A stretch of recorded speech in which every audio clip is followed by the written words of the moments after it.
Bonjour, je m'appelle Anna-Lydia Liniz, je suis sophrologue et art-thérapeute et j'exerce en cabinet en Martinique. Alors oui, il est recommandé de se relaxer, tout d'abord pour déjà se recentrer, couper court aux pensées parasites, couper court vraiment aux pensées qui viennent déferler dans notre esprit. Donc oui, la relaxation c'est très important.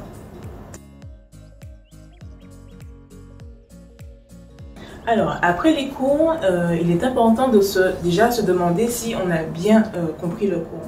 Et une technique pour ça, c'est ce qu'on appelle en PNL, donc programmation neurolinguistique, se rendre compte de son canal sensoriel dominant, qui s'appelle le VACOG. Donc VACOG, V pour visuel, A pour auditif, K pour kinesthésique, ensuite olfactif et gustatif. Par exemple, si tu es visuel, tu auras tendance à retranscrire tes cours sur le papier pour le relire. Si tu es auditif, juste le fait d'écouter le prof va te suffire. Donc vraiment se rendre compte de ton canal sensoriel dominant, se demander si tu es visuel ou auditif. Alors, se mettre à l'écoute de son corps, c'est super important. Donc prendre conscience de son corps, de ses pensées négatives aussi.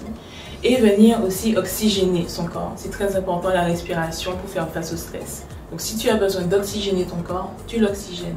On a tendance à mal respirer. Notre respiration, elle est souvent coupée, on respire souvent par le haut du corps. Donc vraiment venir oxygéner son corps avec la respiration abdominale, la respiration ventrale, c'est-à-dire. Voire l'hyperventilation aussi. Alors, moi je peux répondre en tant que sophrologue.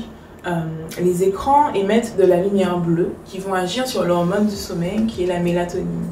Et en fait, on a une technique en sophrologie qui s'appelle la protection sophroliminale du sommeil. Et en fait, ça va venir te faire te rendre compte de ta capacité à t'endormir en venant détailler vraiment toutes les étapes du sommeil, donc du coucher jusqu'au lever.